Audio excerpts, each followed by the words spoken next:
From Ukraine, there are reports of mass graves found near the city of Mariupol. Our correspondent Alejandro Kirk interviews Eva Bartlet, analyst based in Moscow, a witness to the events that actually took place there. Yes, greetings from Donetsk in the People's Republic of Donetsk. Yesterday there were reports of mass grave of about 9,000 people near Mariupol.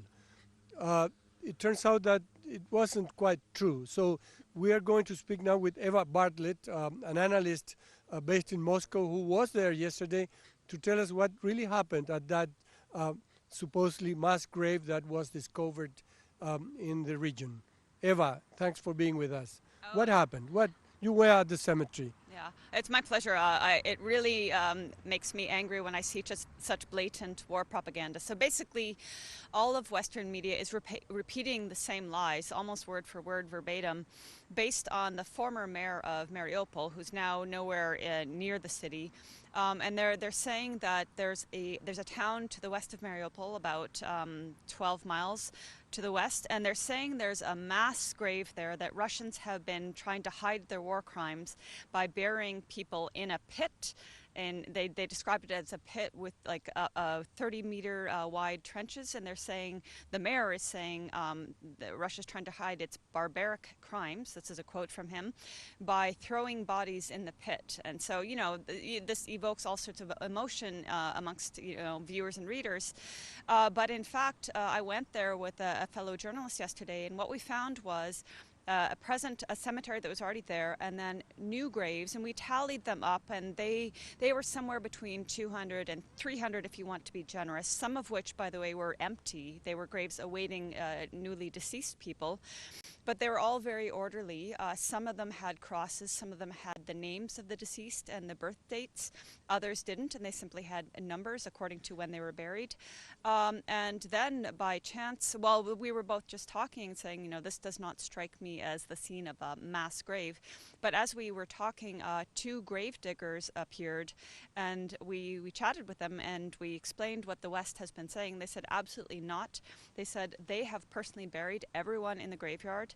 Every person has their own single grave and are buried in a coffin, and they both emphasized that they try to treat the bodies with dignity and bury them as humanely as possible.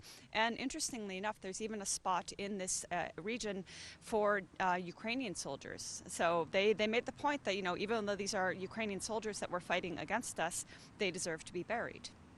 And there was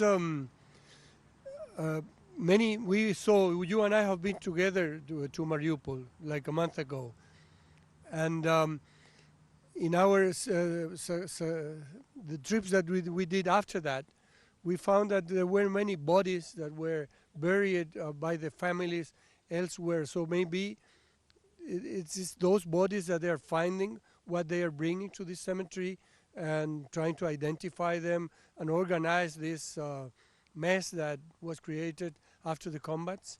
You know, I actually was wondering that myself. I was making the point, like, we have no way of knowing how or when these people died. The ones that did have a date of birth written on the grave marker, most of the people were elderly, born in the 30s, 40s, 50s, 1930s, 40s, 50s. So, you know, they could have died from any number of causes, but there's no indication of what they died of or when or by whom.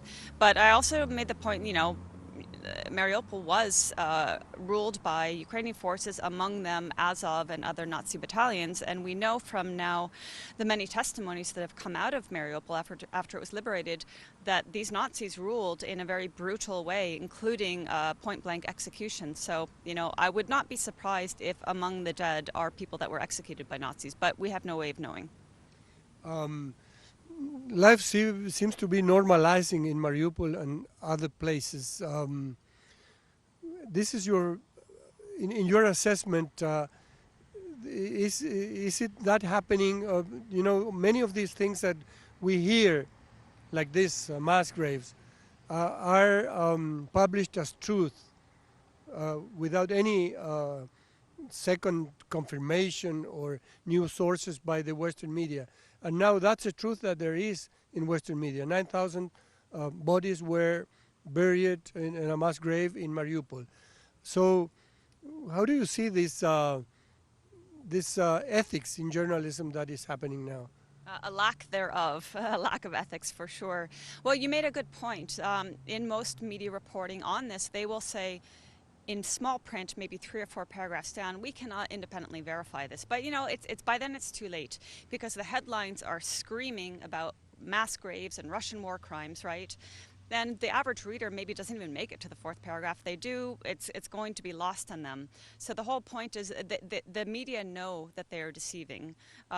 Even if they were to come to the very site that I went to yesterday, they would still lie. They would still deceive. We saw this in Volnovakha. There were French media that went there, and they did not tell the true story about why a hospital was damaged there. They actually admitted the story, even though we all heard the same thing. So in my opinion, based on years of dealing with this Western media war propaganda over Syria, it is deliberate, it is shameless, it is unscrupulous, and it is without ethics. And to finish, the journalism seems to be the main victim of this military operation and war that is happening, because now we have like 2 blocks. In Vietnam, journalists were able to independently cover stories, go to people. Now that's absolutely impossible. We see the Western media aligned with an official version and censoring others. So in that, you know, for the future of journalism, world journalism, Western journalism, how do you see it?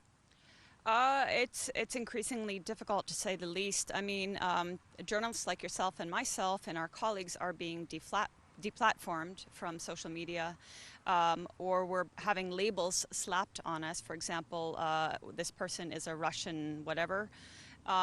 And you know, yeah, and I've been smeared relentlessly for years, and the nature of the smear is a character assassination. It's never the content of what I'm writing or saying. It's purely character assassination. So I think with a combination of the censorship and the character assassinations makes it very difficult for us, but it does have a reverse effect as well.